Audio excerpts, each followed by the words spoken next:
fiz a maratona de Crocs. E você vai falar, Giovanni, por que você fez a maratona de Crocs? Porque de fato, simplesmente um dia eu pensei, e se eu corresse de Crocs? O que ia acontecer? Fala, piranhas! Mais um episódio do Piranhas Cast. Hoje a gente tá aqui com... Você sabe que todos os convidados são especiais, né? Então, a gente tá com mais um convidado especial. Que é... Ó, esse cara, eu conheci ele em São Bartolomeu. A prova era São Brutão. Eu tava com fascite plantar. Acho que eu tinha acabado de voltar da maratona. E... Aí eu não fui fazer o São Brutão, eu fui fazer o São Brutinho. Não, na verdade São Brutinho já é o pequeno, o outro é o menor. O São Brutão é gigante. E aí eu fiz o percurso menor, tô lá tomando cerveja, aparece esse cara desesperado, tipo, chegando em segundo lugar da turma, chegou igual um foguete. Nosso grande amigo, parceiro do Piranhas e grande amigo, Gel Rodrigues. Valeu, meu querido. Obrigado pelo convite aí. Primeiro de muitas conversas aí. Pô, também. cara, e aquele dia a gente já ficou conversando pra caramba, né? A gente tomou uma no bar. Foi exatamente... E depois teve o esquema festa, cara, a gente ficou trocando ideia. Você falou, você tava com a camisa da Remps, né? Isso. Aí eu lembrei do Boi Preto de 2024. Exato. Aí eu falei, pô, eu tenho adesivo aqui no meu computador, pô, que massa. E aí a gente já conectou vários assuntos. Foi logo na hora que eu cheguei lá, exatamente. Eu cheguei, eu peguei no rango lá ainda, e aí depois na hora que eu sentei, você veio já conversando, e a gente ficou conversando ali, e aí vimos nessas conexões todas, exatamente, São Brutão, aquela prova raiz, né? Total, não, prova linda, né? Lindíssima, num lugar... Né, a gente está aqui do lado de Belo Horizonte, São Bartolomeu, 80 quilômetros, né, as belezas que a gente tem aqui, né, que está tudo ainda de pé, né, mas são regiões, né, complexas, né, com muito interesse de mineradora e tudo mais, mas é um lugar maravilhoso, está ali para a gente descobrir e preservar ainda, né, cara, acho que é esse ponto. Massa demais. Cara, então, conta aqui pra gente... Porque eu lembro que você estava fazendo a Ultra, e aí a gente foi falando de outras Ultras e tal. Eu acho que você já chegou a tentar Boi Preto 2 vezes completa, não é? Isso mesmo. E já teve alguma outra que você fez mais do que... Foi a maior que eu fiz até hoje, foi 103 km até hoje, né? Foi o meu limite, né? Cheguei ali no passado 100k, dos 3 dígitos. Uma experiência do caramba. Desculpa, mas a gente pode falar palavrão, né? Eu acho que vai sair alguns assim, mas é pouquinhos, tá? Prometo.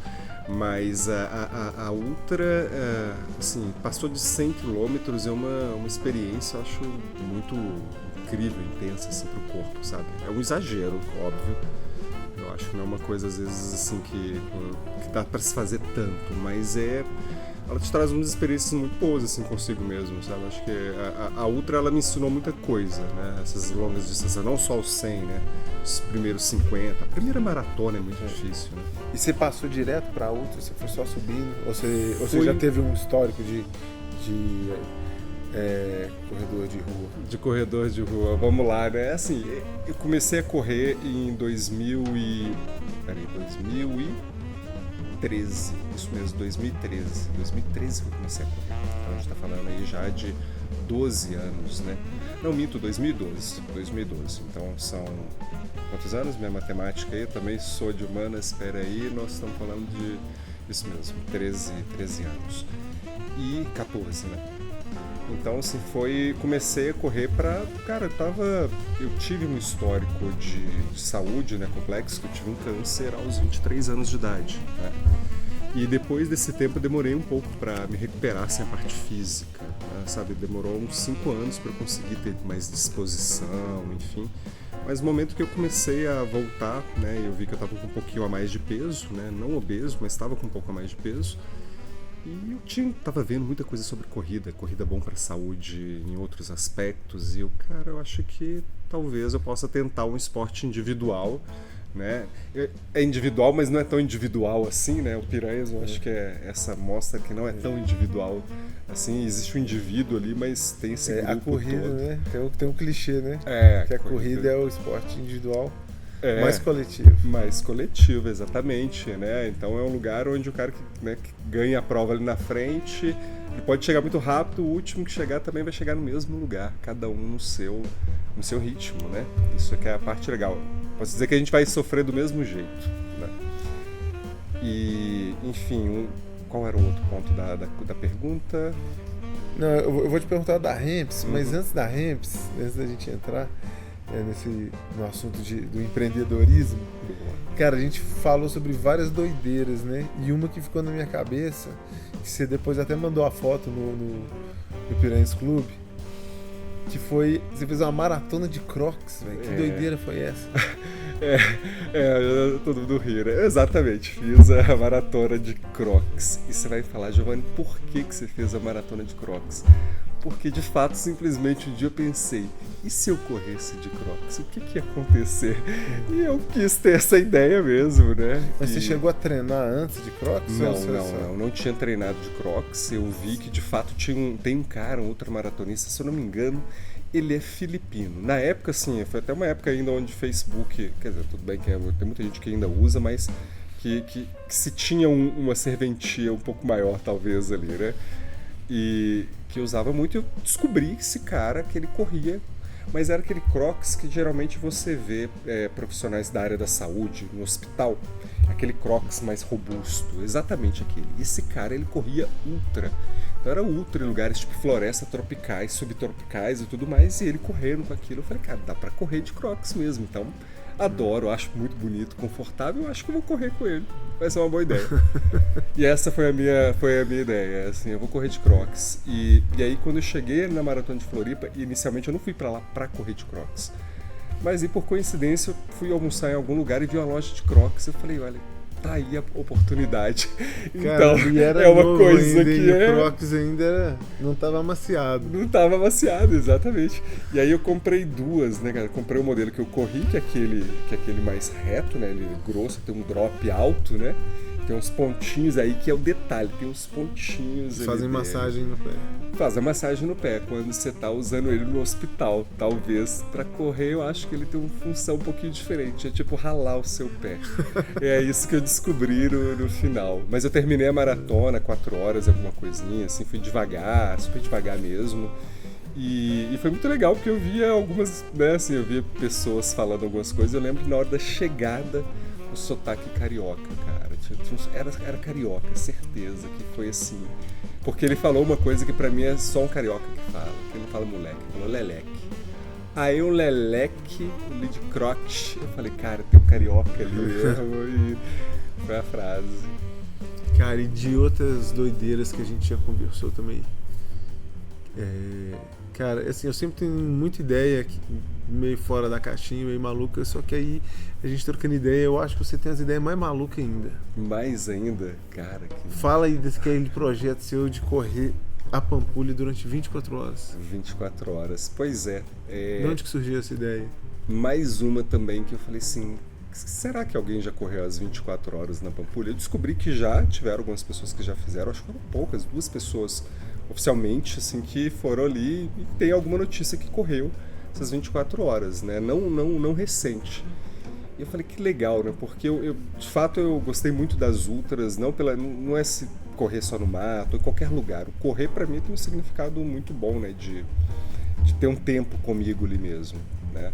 E aí surgiu disso, como é que eu posso encontrar 24 horas? Um período que eu não tenho podido viajar, né? Não tô conseguindo viajar tanto por N fatores. E eu falei, cara, eu acho que fazer isso aqui num lugar que eu gosto muito, que eu tenho prazer de sair, da onde eu tô morando hoje, de Betim, pra ir correr na Pampulha. E você fala, por que você faz isso? Porque é legal, é um lugar que eu acho que é muito gostoso, ver o final do dia ali. A Pampulha é o lugar de corrida mais clássico de BH, né? Pra mim é o principal, é o clássico, assim, correr em Belo Horizonte é correr na Pampulha, sabe? Independente do horário, correr de manhã, à noite, com o sol se pondo, o sol nascendo, é legal, né? Eu já corri em todos os momentos, assim, é uma delícia, né? Então tem isso, como que é passar 24 horas ali, vivendo, correndo ali, E aí eu acho que vai ser esse ano, né, de tentar fazer esse projeto mais ao final do ano, 24 horas direto. Começou, largou, né, o 0 segundo ali começou a mudar até dar 24 horas, para ver quanto que eu consigo chegar, né, 24 horas direto, no plano ali ainda. E aí com o sol, né, de uma época de dezembro em Belo Horizonte, que pode chover, mas geralmente tem bastante sol também, né. E eu acho que a Ultra é isso, né, você passa por vários momentos, porque correr à noite num lugar, mesmo que ele é quente de manhã, significa uma outra experiência, né? Então eu já tive essas possibilidades de correr no meio de Serra Fina, correr no meio do Peru, na Argentina, no meio da neve também. Então tem experiências que quando você transpassa, assim, você mudou da noite pro dia ali, aquele lugar é um outro desafio. Correr à noite é um desafio, né? O próprio Boi Preto, né? Que recentemente, assim, é um super desafio correr à noite. Eu acho que é muito mais difícil, mas ao mesmo tempo é muito mais, eu acho muito mais gostoso também, sabe, correr com as estrelas. A experiência é muito diferente. Então tem umas coisas assim dessa da Ultra que é subjetiva, né, que você tem, cada um vai ter uma experiência diferente. Algumas talvez não vão nem gostar, porque é sofrido mesmo, né? Sofrido começar a terminar. Tem que gostar, né? Cara, eu acho que tem que gostar de sofrer um pouquinho mesmo, sabe? Ou que talvez você aguente passar um sofrimento grande. A Ultra é muito isso, é dolorosa mesmo, sabe? Não é confortável. Mas eu acho que ela tem uma relação muito boa com vida, né? A Ultra eu acho que é muito isso, né? A vida o tempo inteiro. Começa bem, fica ruim, fica bom, fica ruim. A Ultra é isso, é uma explosão, sabe, de sentimento o tempo inteiro que você tem. Então agora vamos falar da Ramps. Bora. Cara, como que surgiu? Você teve alguma... tem alguma relação com a corrida ou tem alguma relação assim com o fato que você já passou, né, como câncer? Uhum. De onde que veio assim, seu interesse pela cannabis medicinal? Cara, começou tudo assim, eu fui ter meu primeiro contato com a cannabis muito cedo, não foi tão cedo. Eu tive contato com álcool muito cedo, né? Minas, família, interior, que aquela coisa, todo mundo bebe super cedo, né? Então álcool foi cedo, mas cannabis foi 22 anos, a primeira vez que eu fumei maconha na minha vida, né? Festinha com os amigos, tudo mais, eu nem sabia o que estava fumando. Mas eu tive poucas experiências mesmo assim, até os 30 anos com maconha, pouquíssimas. Só aos 36 anos, através de um amigo, né, não vou contar o nome dele, mas eu descobri um amigo dentro da minha rede, né, de pessoas. Morei para São Paulo um bom tempo, Uberlândia, 2 vezes em São Paulo, né, e depois Uberlândia também. E eu conheci uma pessoa que é cultivadora de cannabis, né? Hoje essa pessoa tem um HC, né, ou seja, ela pode cultivar cannabis na casa dela para o uso dela, né, e legalmente, sem ter nenhum problema, né, obviamente. E nessa noite foi a primeira vez na vida que eu tive contato com cannabis. Né, uma planta produzida por um amigo, né, a coisa mais interessante que sempre me falou, né, ela te entrega o que você dá para ela. Enfim, é uma coisa que eu acho também que faz todo sentido. E ali naquela primeira vez eu tive contato com uma flor de maconha de verdade mesmo, e eu já tenho um diagnóstico de TDAH de muito tempo, mas é uma coisa que eu tinha certa vergonha até de falar com as pessoas que eu tinha TDAH, que eu tenho TDAH, tenho TDAH, né? Mas nunca lidei com isso, mas pela primeira vez na vida eu vi minha cabeça bem organizada com a maconha. E eu falo cannabis, a maconha que seja, né? A gente está falando da mesma planta, da cannabis, né? E foi a partir dali que eu comecei a entender que tinha uma planta que me ajudava mesmo, né? E eu não tinha ideia. Fui começar a ler, entender como é que estava essa questão da cannabis nesse momento.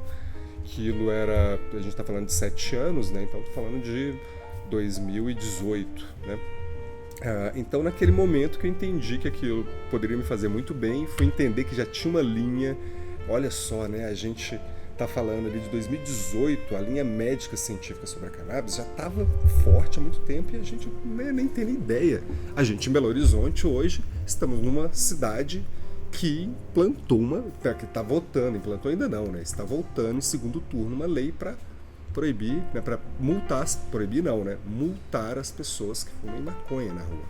Acho que para mim é muito claro que é um direito de qualquer um. Mas medicinalmente, terapeuticamente, né? Tem várias formas dela, inclusive é inalada, né? É uma forma terapêutica de uso.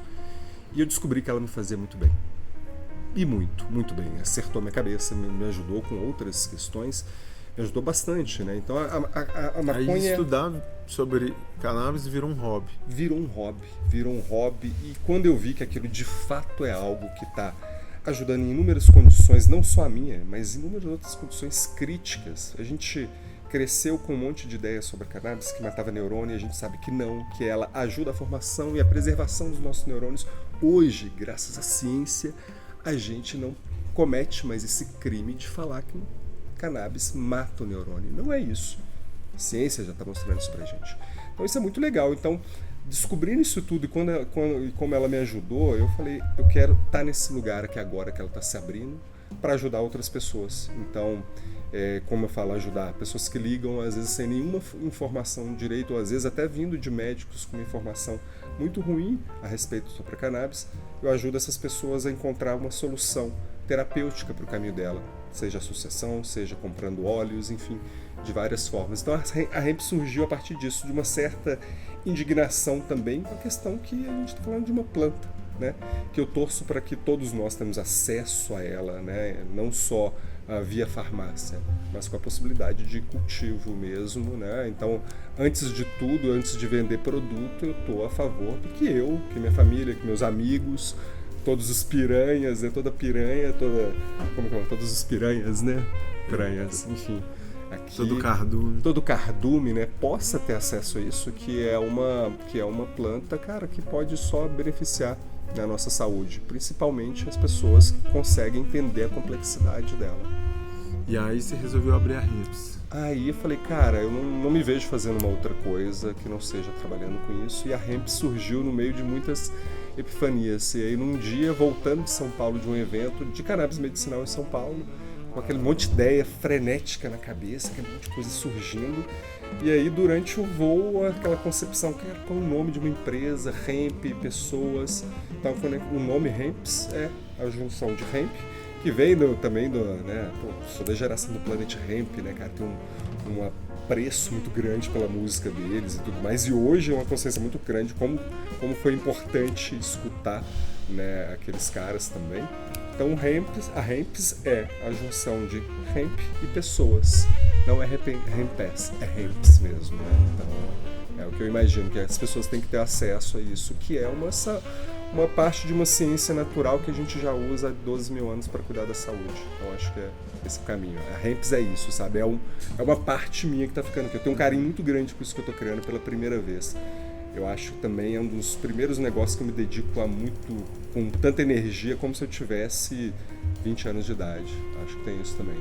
Então ela tem uma relação com resgate, ela tem uma relação, cara, com a longa distância com a cannabis, incrível, né? Minha prova que eu tive o melhor resultado, né? Também eu fiz um trabalho junto com a cannabis durante a corrida também.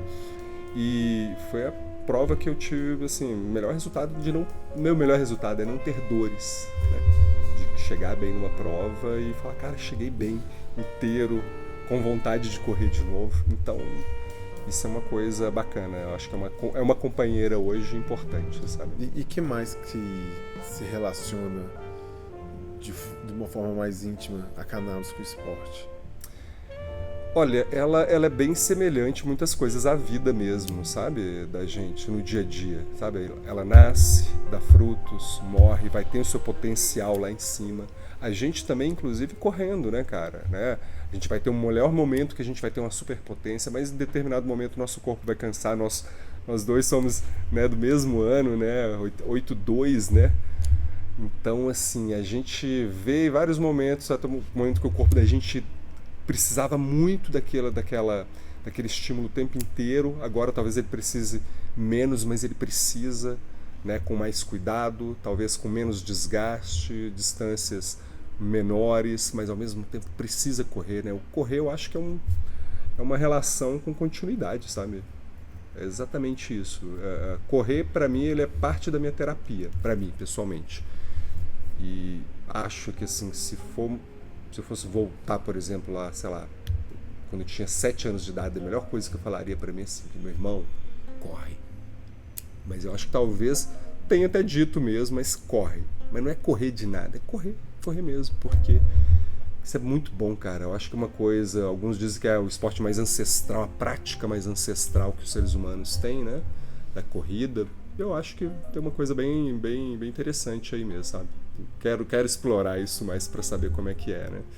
Acho interessante. E da corrida ancestral você corre com a sandalinha. Com a sandalinha. Cara, tá aí uma prática boa que eu fui descobrir, uma leitura muito legal de um livro que eu acho que me impactou muito, que foi o Nascidos para Correr, né? O Born to Run, do Christopher McDowell, né? E ele conta a história dos Tarahumaras, ou Haramuris, né? Os índios norte-americanos, no norte, né? da América, mas ali da região do México especificamente, que eles sobreviveram, né, séculos, né, contra os espanhóis que invadiram lá, sobreviveram como? Correndo. Então é uma tribo muito interessante que eles correm, né, os senhores, os idosos correm, visitam os parentes correndo. Vários e vários quilômetros, são ultramaratonistas por essência e correm de quê? De sandalinhas. E quando eu descobri aquilo, foi também a ideia do Crocs veio um pouco daquilo, que eu não tinha sandália, que não tinha ninguém que fabricava sandália daquela ali de corrida. Falei, não tem tu, vai tu mesmo, Crocs. Vamos de Crocsinho aqui, né? Sandalinha do mundo moderno. Sandalinha do mundo moderno. E depois, né, eu tive já algumas sandálias, eu estou sem nesse momento, mas vou comprar outras agora, ou fazer aqui, né, alguma... Como é que ela prende só pelo dedão? Só no dedão. Lembra, tipo, uma sandália de dançar forró, sabe? Aquelas sandalinhas do forrozeiro? Lembrava aquilo, alguns falavam sandalinha Jesus Cristo. Ela passa aqui no meio do dedo, abre e amarra atrás. E aí você pode dar um lacinho atrás e tal. Então ela não segura nada no calcanhar, só segura nessa cordinha. Você fala, Giovanni, correr na trilha com aquilo é perigoso? Tem seus perigos, sim. Mas, cara, tem uma coisa que eu notei que eu acho muito legal, depois você começa a correr ou descalço ou de sandália. Você passa a ter uma sensibilidade diferente para a corrida. Cara, de verdade, você corre descalço, né? Tenta correr descalço e depois corre com tênis e com sandália. Você vai ver que seu corpo se posiciona diferente. Você passa a ter um cuidado diferente, sabe? É interessante, né? Porque eu não tinha tido ideia disso se um dia eu não visse um maluco correndo de sandália. E o dia que eu vi, quer dizer, na verdade li o livro e falei, vou tentar isso. Então, às vezes, tentar as nossas maluquices faz sentido, sabe? Então, assim, foi mais uma coisa também, né? De ver alguém fazendo e falar, será que faz sentido isso pra mim? E acabou fazendo, né? Correr no mato de sandália é legal. Tem o risco de chutar uma pedrinha de vez em quando, já uma pequena, mas assim, tem valido o risco no sentido de aprendizado. Acho que é isso também, sabe? Você aprender a correr de uma maneira diferente, que talvez seja a maneira que você... Eu tenho uma suspeita, que talvez vale a pena correr. Você precisa correr só de sandália, você corre até descalço mesmo. Acho que isso faz sentido. Oh, bom demais. Nossa, fala pra caralho. Cara, vamos lá, em 2026... Como é que tá o planejamento? Quais provas você pretende fazer? Massa. Cara, 2026, eu acho que vou ter algumas experiências de novo nas maratonas, que tem um tempinho que eu não faço a maratona oficial, sabe? Ir num evento. Eu acho que 2 anos que eu não vou numa maratona mesmo. Né? Tenho ido mais nas provas de trilha, enfim. Talvez vão ser menos eventos, menos provas oficiais, mas mais desafios, né? Como a 24 horas na Pampulha, então a ideia é fazer em dezembro. Talvez 12/12, que aí dá 12/12, 24, tem que ver. Aí, mesmo se desse em qualquer dia de semana, a ideia é fazer em qualquer dia, mas trazer algumas ideias ali para isso, para fazer essas 24 horas. Quero fazer também umas outras 2, não são travessias, mas ir para lugares que tenham relação com a minha vida, meu histórico, assim, correndo, né? Um é 160 quilômetros, né?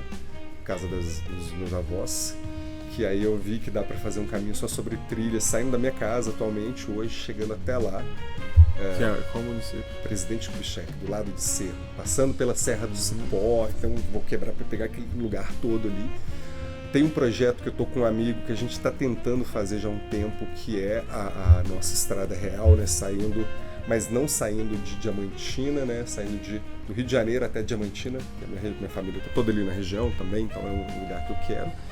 E tô olhando mais um lugar para fazer meus primeiros 200 km, então eu quero fazer essa primeira experiência de 200 km, né? E eu acho que não vai ser nenhuma prova, então estou olhando um lugar, mas eu estou querendo um lugar especial, que bem provável que seja Mantiqueira, um dos lugares que eu mais gosto. Serra Fina. talvez não a Serra Fina, mas pelos estradões da Mantiqueira, sabe? Ali, saindo ali por volta deixa eu pegar o nome da cidade ali. Enfim, Mantiqueira mais pro lado sentido Rio, sabe? Próximo do Rio. Esse pedaço ali do sul de Minas e tal. Então vão ser mais projetos pessoais mesmo. Não que eu não tenha gostado de provas, mas assim, as provas eu acho que vão ser mais as maratonas, maratona de BH, que eu acho que vai valer muito a pena numa prova aqui, né, depois de algum tempo, mas uma prova oficial aqui, muito bacana. E Rio, né, cara, que é sempre legal. E eu acho que o Rio talvez vai ser o desafio, né? Se der, eu vou tentar fazer o desafio, que seria os 21 no sábado e os 42 no domingo. Cara, é sempre assim, sempre me metendo nessas roubadas, né? Não é uma coisa, tipo, normal. Mas eu acho que talvez, cara, depois desse ano agora, de começar numa redução mais de distâncias. Eu acho que o corpo também tá um pouco cansado, né? Mas, ao mesmo tempo, manter sempre. Corrida é terapia pra mim, sabe? Não é só a corrida. Tem uma relação que é de encontrar muita coisa. Então, pra mim, eu não posso parar de correr, sabe? Eu também não quero, mas se precisar de reduzir também, eu não vejo. Depende do momento, sabe? Eu acho que às vezes é hora de dar uma reduzidinha, mas esse ano ainda não. Bateu o que eu quero fazer. É isso aí. Isso aí, valeu, sempre é roubado. Não, dei demais. É isso aí. E aí, tem a travessia que nós vamos fazer com Piranhas. Pô, cara, verdade, né? A gente tem essa experiência que vai acontecer em maio agora. E uma experiência de um dos lugares que, cara, eu mais gosto, assim, de Minas, que é a Lapinha Tabuleiro, cara. Que é um rolê clássico de todo mineiro, né? Clássico, todo mineiro deveria fazer. Eu acho que 2 lugares, assim, em Minas, que todo trilheiro, todo cara que corre, tem que correr. Serra Fina, não tem jeito, tem que fazer ali. Ali é um lugar pra você conhecer aquela Mantiqueira, que é uma divisa Minas. E, cara, o Cipó, né, bicho? A Serra do Cipó em si, ela é muito clássica ali do Cerrado Mineiro, né? A Lapinha Tabuleiro, ela é essa conexão que você passa numa parte importantíssima, né, do nosso bioma. E, né, com muitas histórias, com muitos personagens ali, né? O seu Zé lá do Alto da Lapinha é uma pessoa que é um personagem que recebeu, né, faleceu ano passado, mas que recebeu muitos trilheiros. E a gente vai fazer esse rolê mesmo. A gente chega em Lapinha, né? Passar de BH, chega em Lapinha. De Lapinha começamos a travessia, chegamos até o seu Zé, que é o primeiro ponto de parada, onde a gente vai dormir, passar uma noite lá. Depois, antes disso ainda, nós vamos conhecer a parte alta da Cachoeira de Tabuleiro, que é a maior cachoeira de Minas, né, com 295, se eu estiver errado, acho que 295, 265, algum número assim. E lindíssima, então nós vamos conhecer ela na parte de cima, na parte de baixo, e também vamos conhecer uma outra cachoeira que é a Rabo de Cavalo, né, que é uma outra cachoeira lindíssima de lá. Fazendo com a ideia de turismo, né, de base comunitária, com moradores e com a comunidade ali, pra gente ter essa experiência ali e fazer uma experiência diferente, né? A gente teve a primeira no Travessão, que também tá próximo ali da região, e essa eu acho que mais ainda, né? Não vai ser só um dia, termina, né? Vai ser 3 dias de conexão, todo mundo junto também. E vai ser foda.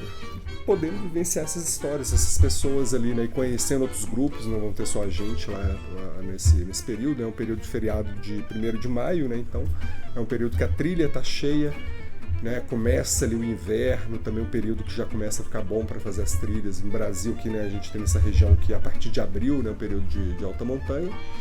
Eu acho que pro Piranhas vai ser uma coisa muito legal, né, cara? Aquela região já foi mar, né, também, então já tem muitos rios ali também, então acho que a gente vai pro habitat natural, né, daquela região e eu acho que uma conexão diferente, né? Mais dias, caminhada, vai ter muitos trechos que a gente pode correr lá, também na própria caminhada, quem tiver com menos bagagem consegue correr vários trechos. E eu acho que vai ser um lugar para contemplar, não é para chegar rápido, a gente vai para curtir, né, e ter essa vivência ali em conjunto. E quem sabe também até Pico do Breu, né, levar a galera para a parte mais alta.